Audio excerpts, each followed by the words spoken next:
Alors quand on arrivait dans la ville, on avait une sorte de mégaphone et on présentait la marche. Enfin, nous présentions. On se présentait, on disait voilà, on arrive de Marseille. Enfin, on a commencé à Marseille. Hier, on était à tel endroit, maintenant on arrive chez vous. Mais on a commencé il y a 15 jours à Marseille et on traverse la France. Demain, on sera à tel endroit. Et notre message, c'est celui-ci. Donc, on disait notre message. Donc, pour traverser la France entière, pour dire qui on est, qu'on est. Enfin, on parlait pas en négatif, mais en gros, on n'est pas des délinquants. On vient du temps de la main, etc. C'est pour que cesse le bruit des vannes de longs rifles, pour que l'amitié et la fraternité l'emportent, voilà, sur le racisme. Et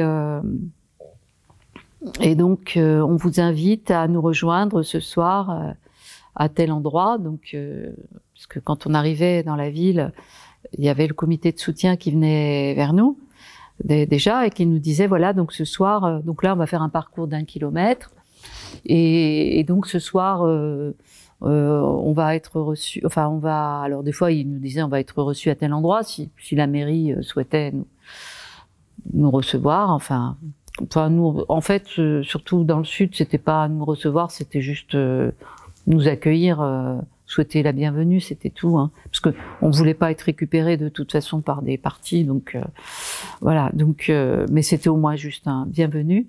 Et puis il nous disait puis après on va aller dans tel cinéma ou tel endroit, telle salle municipale pour un petit débat.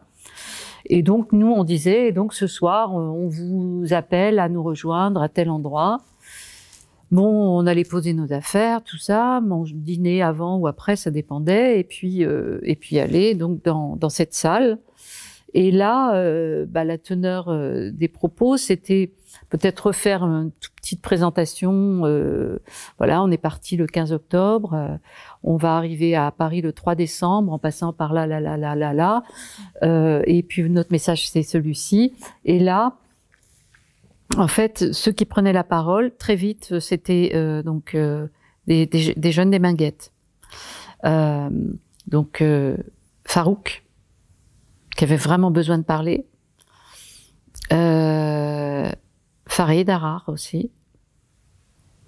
Farid Lazare. Jamel. Toumi, mais très peu. Pas plus que ça. Pas plus que ça, Toumi.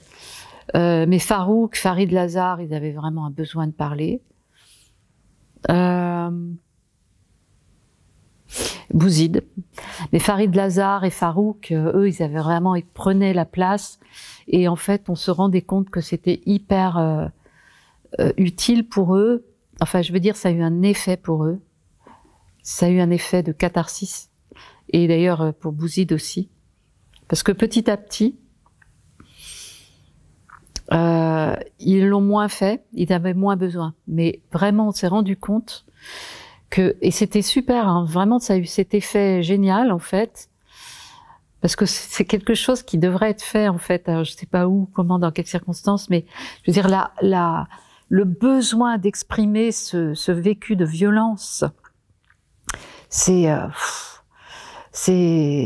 on peut pas imaginer à quel point les jeunes qui vivent ce vécu de violence peuvent avoir besoin de l'exprimer. Parce que, en fait, entre eux, ils l'expriment pas parce qu'ils savent très bien qu'ils ont le même. Donc, ils le disent pas. Ils ont le même, ils le savent. Mais du coup, c'est pas dit en mots à des gens, voilà, ils font pas de psychothérapie ici ou là. Et du coup, eh bien, là, ils ont eu la possibilité de le dire et de vraiment de dire et de dire. Et je pense que ça a eu un super effet positif, quoi.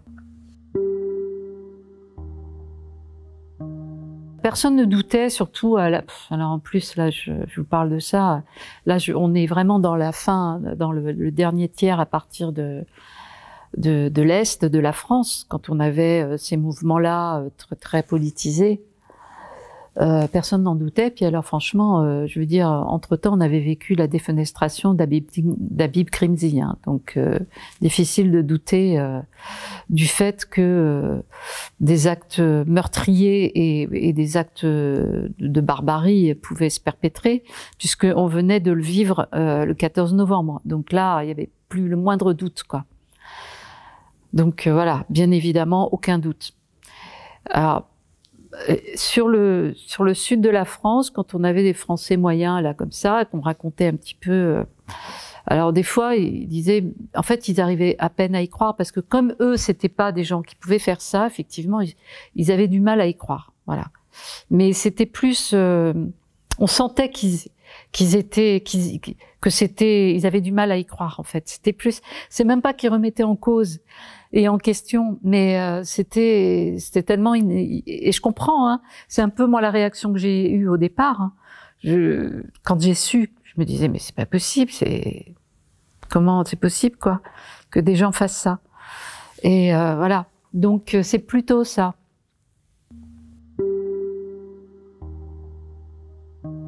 Quand on a appris ça, on était dans un lieu, une salle avec des tables et des chaises. Et je sais que c'était, quand on a appris qu'il s'était passé ça, c'était une espèce de truc impossible à se représenter. Et quand on a compris, c'était l'explosion, quoi. C'était l'explosion d'émotions. Et donc chacun exprime son émotion. Alors les chaises ont volé avec des coups de pied dedans, des coups de poing contre soi ou contre les chaises ou contre, enfin, un truc. Et puis des cris et puis, enfin, des trucs complètement. En fait, c'est l'expression d'émotions qui déborde. Chacun avec son expression particulière, qui est d'abord dans les cris, les coups de pied, les coups de poing, bon, bref, et pas les uns contre les autres, heureusement, mais contre les objets, ça a volé. Et puis après, c'est des phrases qui tournent en boucle, mais non, c'est pas possible, c'est pas possible, c'est pas possible, c'est pas possible, parce qu'à un moment donné, vous pouvez rien dire d'autre plus que c'est pas possible, mais non, bah c'est pas vrai, c'est pas vrai. Enfin, et puis et après, bah c'est, on peut pas continuer à marcher, mais non, mais on va pas marcher, mais non, on va arrêter, mais comment on continue à marcher? En fait, on courbe les chines et puis il nous tire dessus. Enfin, c'est à cause de nous. Certains disaient, mais c'est à cause de nous parce que on marche comme des moutons pacifistes. Là, c'est quoi ce pacifiste alors que il nous tire dessus et il nous décime parce que du coup on a ce sentiment-là. Nous, on courbe les chines et il nous décime. Mais c'est pas possible, c'est pas possible. Et là, après, pratiquement, on pourrait dire, mais si on avait des armes, on va prendre des armes, quoi. Donc il y a cette expression-là, c'est-à-dire le sentiment que pendant que on est sur une démarche pacifiste, il y en a qui en profitent pour nous décimer, c'est juste un sentiment, tout est exacerbé. Du coup, bah effectivement, non, on va pas se laisser faire, donc voilà, pacifiste, non, c'est fini. Donc il y a eu ces expressions-là comme ça, ces mots-là comme ça. Et puis à un moment donné, de toute façon, comme toute émotion, ça redescend, parce que c'est le propre d'une émotion de monter et de redescendre. Entre-temps, les gens de Paris sont venus. Rachida Azoug, Momo, je crois aussi, enfin des gens du collectif Jeunes sont venus de Paris, sont venus sur Strasbourg. Et puis ils nous ont dit, non, mais surtout, n'arrêtez pas, surtout. Vous n'arrêtez pas, vous êtes attendus par tout un tas de personnes, de jeunes et de moins jeunes qui vous attendent sur les étapes successives. Bon, entre-temps, nous, on s'était apaisés et entre nous, certains avaient dit non, mais de toute façon, ils attendent que ça, qu'on arrête.